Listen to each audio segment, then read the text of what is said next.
Come again.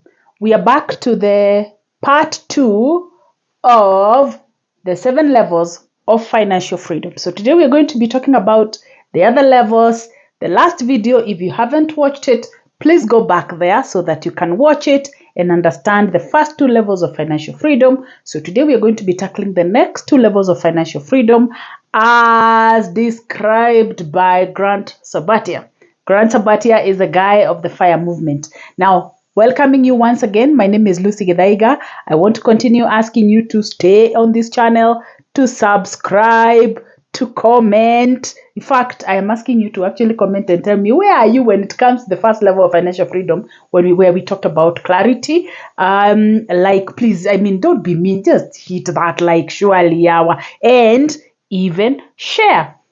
Now, today we are going to be talking about, this is really part 2 of the financial freedom series. And if you remember the last time, I was talking about my reflections and, I was talking about financial freedom based on the 7 levels of financial freedom that have been developed by Grant Sabatia. Grant Sabatia is the guy of the FIRE movement. FIRE movement is this movement that tells people, get your financial independence right so that you can retire early. And as I said, in the Jewish culture, there is nothing like retirement.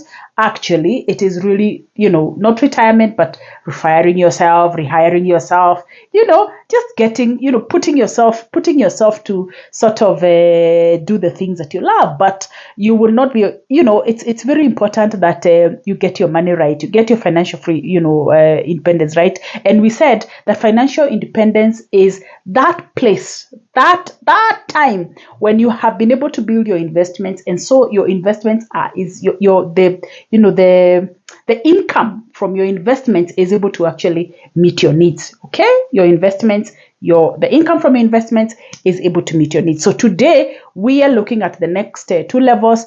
The last video, I want to encourage, I will not even repeat what we said, but I want you to go back there and see what we said in terms of level 1 and level 2. But there was something about clarity, there was something about self-sufficiency. So today we're going to tackle these 2 levels. Today we'll do 2 levels, and then in the final series of this part of financial freedom, we will talk about the other 3 levels. So today we're only talking about 2 levels. And now these 2 levels that we'll be discussing today, one is what is called the breathing room. Remember, these are the levels that have been identified by Grant Sabatia of FIRE movement, and the other one is stability. So let's talk about breathing room. Now, you'll remember in the last video, we talked about self-sufficiency, and we said that self-sufficiency is that place where you have been able to sort of meet your needs, the income that you're earning, either from employment or from business, that income is equal to your needs, is equal to your bill. So if you look at your bills, your basic bills, it's equal. So it sort of just matches, and you're there. So you have reached that self-sufficiency. You don't need outside help. Now, the next level, which is level number 3 in this ladder of financial freedom, is what we call the breathing room. And of course, as the word suggests, you have a breathing room, you have a wiggle room, you have a wiggle room. Now, how does that wiggle room come about? It comes about because you have increased your income. Your income has increased. Maybe if you're in employment, maybe you have either advanced in your career, so you probably have a new position. You are probably working, in a lower level. As you continue to gain experience, you probably have gotten a promotion. Therefore, with the promotion comes maybe more income. Maybe you have also changed jobs. So maybe you are earning a certain level of income from one job, and so you have changed to another employer who is paying you more. So you have increased income. Okay, so that's one. Or if you are earning income from a business, your business is growing, so the income from your business is not just meeting your needs, you have a bigger room, you're making a little bit more money. And because you're making a little bit more money, you have breathing room, and therefore you are making income over and above your needs. Okay, so because you're making income over and above your needs, you have the possibility to actually save and invest. Remember, we are talking about financial freedom. And by the way, this is where all the mistakes come. Hey. let me tell you, that the one they say in Kenya, let me tell you, Maina. This is where we make all the mistakes that we can make in our lives. Because why? We now feel, after we have, we've been sort of really squeezing ourselves to just have the income that is just meeting our needs. And now we have a bit of wiggle room. We have a bit of breathing room. We have more income that is, so that's when we now start doing YOLO, doing, just going. Now that is where the Kikipepeo dance comes in. I have been talking about the Kikipepeo dance. That's where it just jets in, because you have more money, but because you remember that first level where we talked about clarity? Because you did not clarify to yourself where you want to go and where you need to go. That is where you begin all your messes. By the way, your messes come with Aki life, with every extra dollar, extra shilling, extra kwacha, every extra, if you do not have clarity, that extra is what just lands you into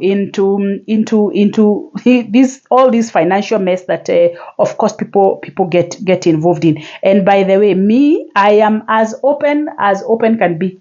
I am as vulnerable can be, because been there, done that. I started off my career, as an employed person, very low there. Then I changed jobs like we all do as we continue to grow in our career. And then I earned more money that was, that was over and above my needs. And what did I do? I did keep a pay or dance. And that's why I keep encouraging you to, take care of your money. Maze, just be a good steward of money.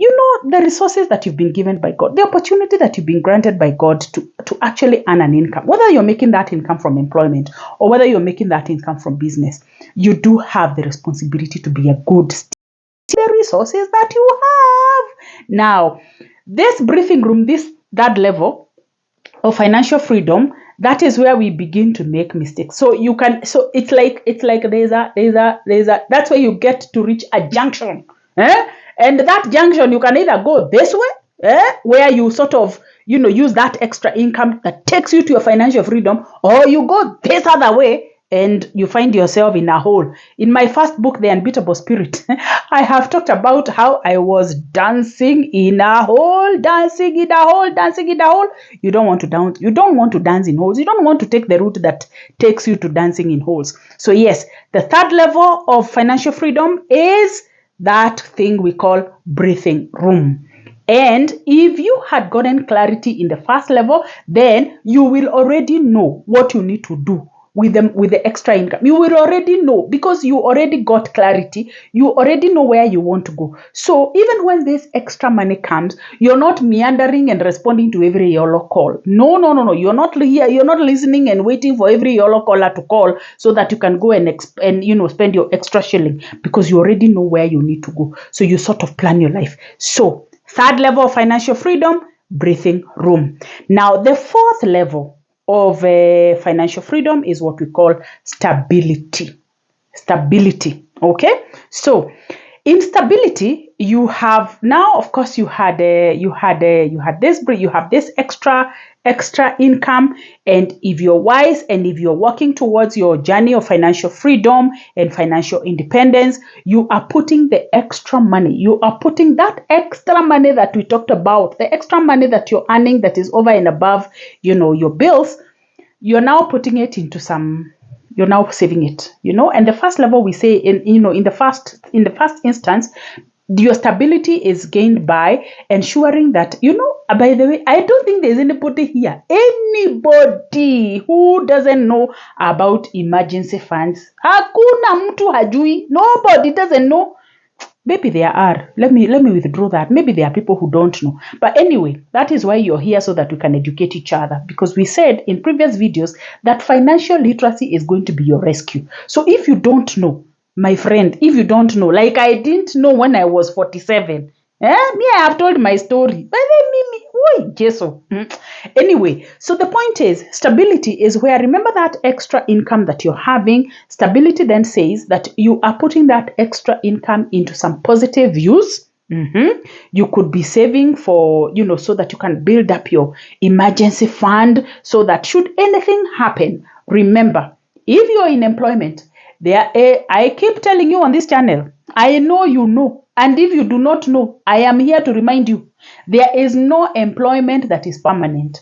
In a previous video, I talked about mambo ni matatu. You will either be sacked, you sack yourself, or you will retire. The point is, employment huisha maize. I mean, job huisha, inaweza isha. And because inaweza isha, the thing is, what then are you doing with the extra money that you are earning, through your rise in your career ladder? If you're in business, we all know what happened during Corona. See, munajua. See, did you pinch your ears like this? Did you pinch your ears like this if you're in business?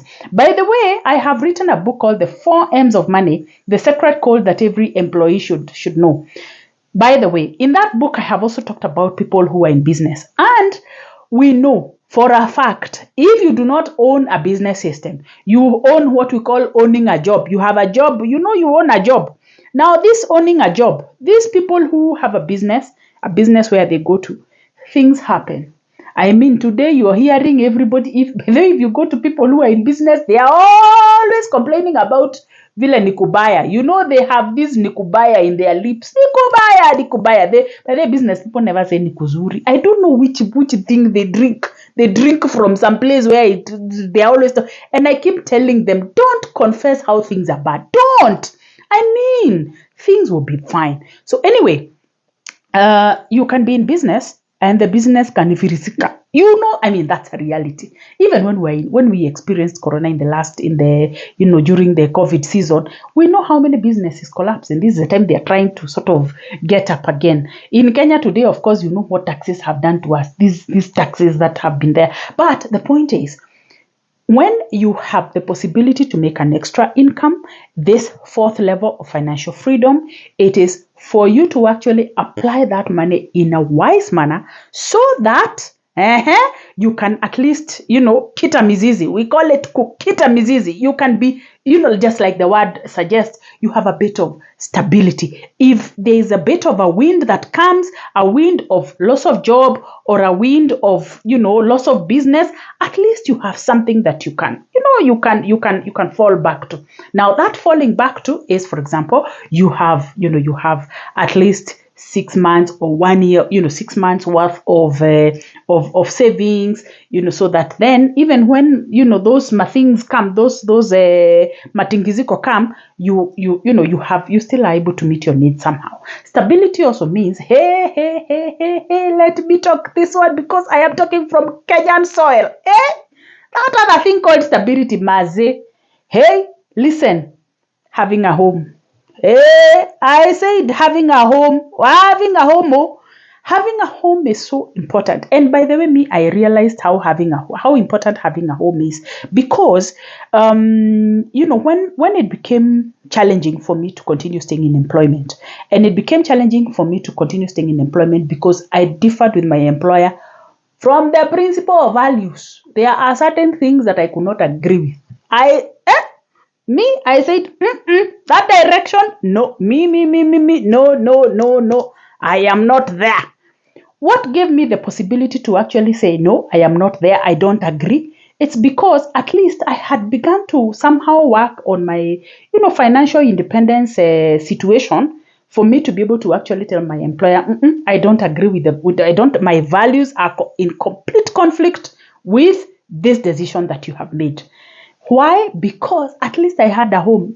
That stability thing of, so having a home, and I am talking to people who don't have homes, please make owning a home an important objective and an important financial objective for you, because it is part of your financial freedom journey, because then you have that stability. And by the way, I know what you're telling yourself. I know, I can still be paying rent anyway from, my savings.